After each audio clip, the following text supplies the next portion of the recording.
Seja bem-vindo ao canal Ciências da Religião e Teologia, um canal voltado ao mundo religioso.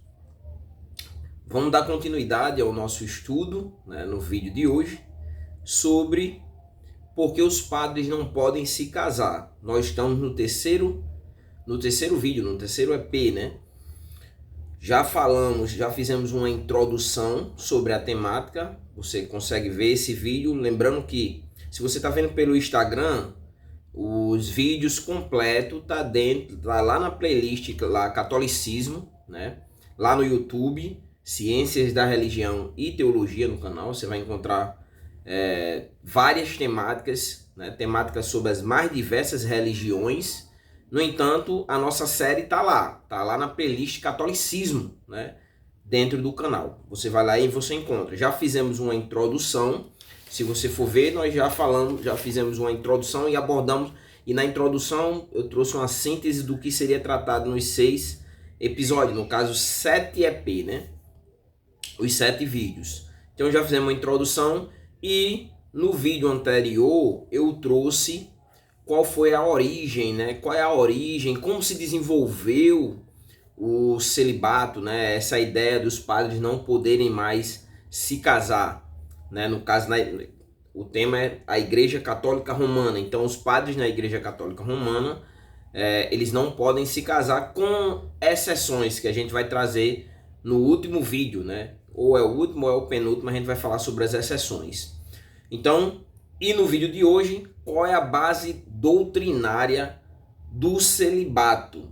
E no vídeo seguinte, os motivos para que a igreja aderisse o celibato. Será o 4º vídeo, O terceiro agora, que a gente vai abordar as bases doutrinárias, espirituais e doutrinárias do celibato na Igreja Católica. Mas antes eu quero trazer uma obra aqui, para vocês, apresentar uma obra. No vídeo anterior eu trouxe uma obra como referência, agora eu vou trazer outra obra, que inclusive aqui em Natal, não sei se mais, mas antes era o livro-texto com relação à matéria História da Igreja, da Assembleia de Deus, que é esse livro aqui, A História da Igreja Cristã, da editora Vida. É uma obra acadêmica, Vida Acadêmica. Se você for ver, esse bonequinho aqui tem um chapeuzinho. Quando ele tem um chapeuzinho nas obras da editora Vida, é um livro acadêmico. Então, deixa essa obra aqui para vocês. Não é uma obra... É uma obra que dá para ler em uma semana, com calma. Então deixa essa obra como referência. Então vamos lá, vamos às bases doutrinárias e espirituais do catolicismo com referência ao celibato. Mas primeiro, para nós seguirmos, nós precisamos entender quais são as bases, o que alicerça as doutrinas da Igreja Católica, o que alicerça toda a sua ritualística, todos os seus mitos, os seus símbolos, toda o seu dia a dia, o que alicerçam. E aí nós precisamos entender que as bases do catolicismo está dividida em 3 partes. A primeira parte são as escrituras sagradas, a Bíblia, o livro sagrado para o catolicismo romano, para o cristianismo, nesse caso aqui, para o catolicismo romano. E a Bíblia Católica, que é o primeiro alicerce da Igreja Católica, não somente, porém, mas a primeira base é a Bíblia, E a Bíblia Católica, ela é dividida, ela tem 73 livros, dos quais 46 no Antigo Testamento, 27 no Novo Testamento, e com uma observação que a diferencia da Bíblia seguida pelos evangélicos e a Bíblia Católica, que vão ser 7 livros a mais que a Igreja Católica tem em sua Bíblia e que os evangélicos de forma geral não têm, que são Tobias, Judite, 1ª e 2ª Macabeus, Sabedoria de Salomão, Eclesiástico e Baruque.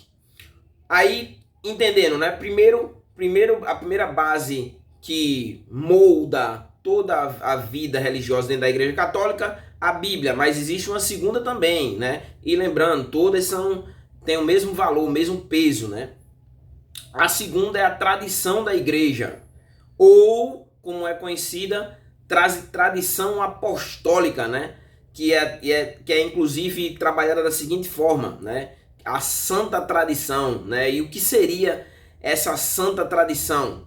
Você vai entender que é um conjunto de ensinamentos da igreja, ensinamentos, as práticas e as normas da igreja que são transmitidas, né? De acordo com a igreja, foram transmitidos pelos apóstolos e por Jesus Cristo. O próprio Jesus Cristo deu esse conjunto de ensinamentos, práticas e normas. Então, segundo a Igreja Católica, com referência à tradição, a tradição ela transmite a revelação divina, né? Essa revelação ela é transmitida à Igreja, né? Através da tradição, a santa tradição, né?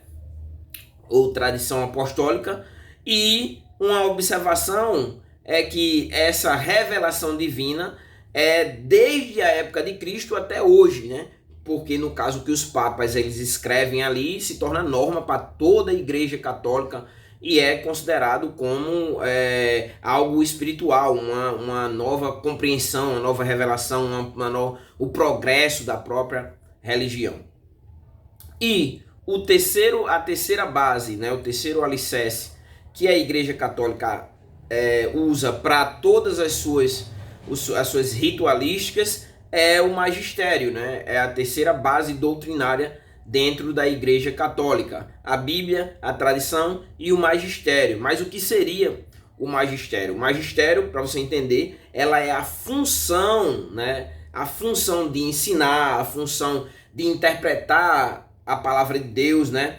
E nesse caso aqui, quem é que exerce esse magistério, né? O Papa e os bispos, né? Se você for ver a palavra magistério, que vem do latim magister, que significa exatamente mestre, né? Então, eu acho que um ponto ainda com relação ao magistério é entender, né, em que se apoia esse magistério da igreja. E aí, o magistério da igreja está apoiado exatamente na Bíblia, na tradição e o magistério. Então, vamos agora aprofundar, né? Vamos voltar para o nosso tema. Já entendemos por que, por exemplo, um cristão protestante vai dizer não tem base, não tem base evangélico, né? Que não católico. Um cristão não católico vai argumentar, não tá, algumas das doutrinas católicas não está na Bíblia, isso não está na Bíblia.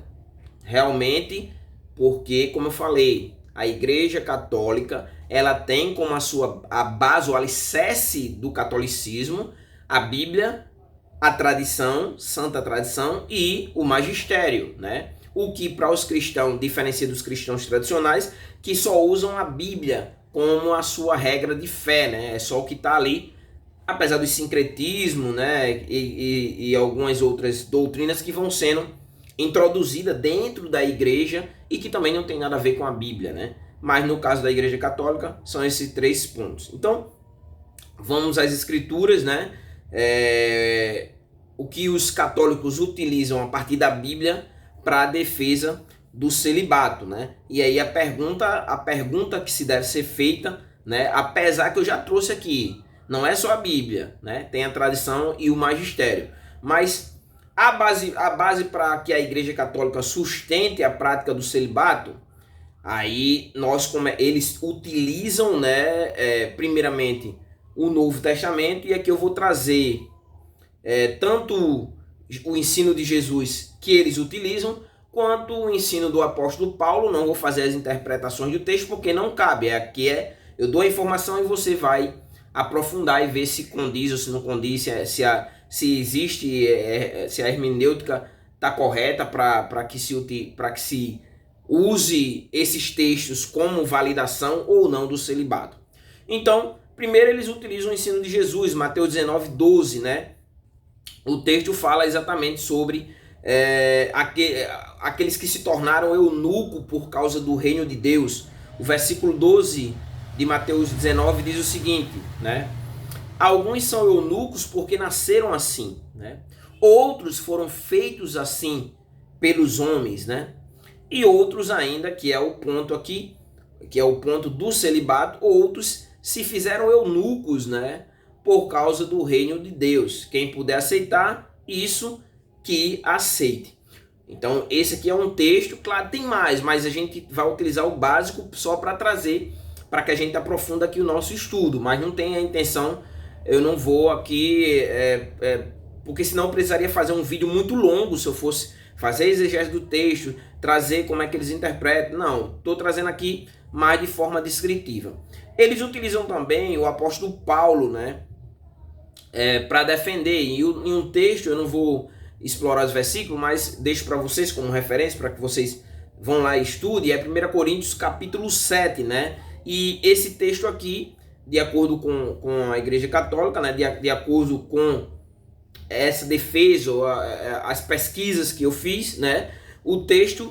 Esse texto aqui expressa, vai trazer exatamente a ideia de que o celibato, né? O texto permite uma compreensão, né, de que o celibato é uma dedicação maior, né, às coisas do Senhor, né, que o texto expressa que o celibato, né, o texto de 1 Coríntios, expressa que o celibato, né, então permitiria uma dedicação maior às coisas do Senhor, e nesse caso aqui sem distração, né. Aí eu deixo para que vocês explorem o texto de 1 Coríntios capítulo 7, né. A ideia é exatamente que eles vão abordar é que esse texto em si, né, vai expressar que o celibato permite uma dedicação maior às coisas do Senhor, sem que houvesse distração, já que você viveria exclusivamente para o reino de Deus, como eles fazem, né? Eles vivem exclusivamente para o reino de Deus, né? E aí, um segundo ponto dentro do Novo Testamento e dessa compreensão, voltando para Jesus, é a vida de Jesus como exemplo, né? Um exemplo de celibato, já que Jesus, ele foi celibatário, ele viveu como celibatário, né?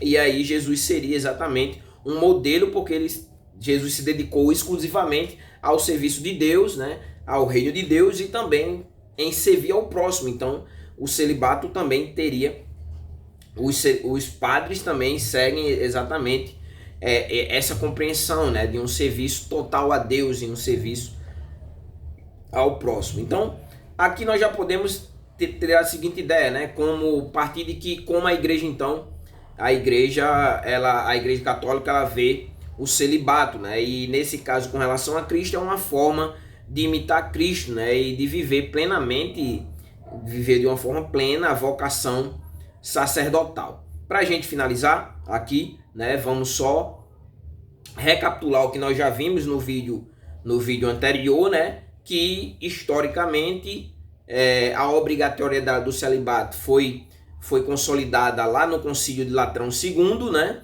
E também foi reforçada, né, no Concílio de Trento, né? Concílio de Trento no século XVI.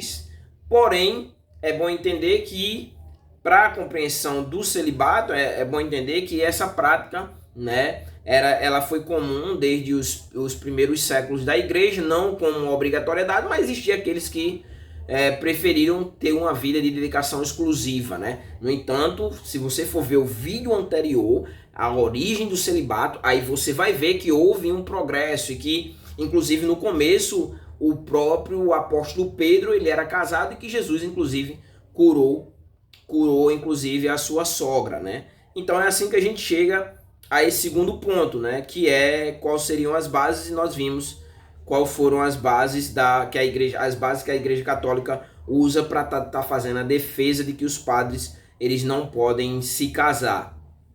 No próximo vídeo nós vamos ver, né, no EP4, nós vamos ver os motivos, né, de uma forma mais direta, né? Vamos focar só nesses motivos. Já vimos as bases teológicas, de certa forma, com 2 textos em específico do Novo Testamento, né? Um do apóstolo Paulo e um texto de Jesus Cristo. No próximo vídeo vamos aprofundar entre os motivos, né? Os motivos para o celibato de uma forma mais ampla e focado somente nessa temática, né? Uma observação a se fazer: se você não é inscrito no canal, se inscreve aí no canal, dá uma força aí para que o canal cresça. Compartilhe também esse vídeo para que outras pessoas possam ter acesso à cultura religiosa, né? E também deixa o teu like para que o vídeo se torne relevante para o YouTube, como também comenta, deixa aí o seu comentário, acrescenta, traz documento, ajude aí as pessoas que estão pesquisando sobre essa temática. É isso e até o próximo vídeo.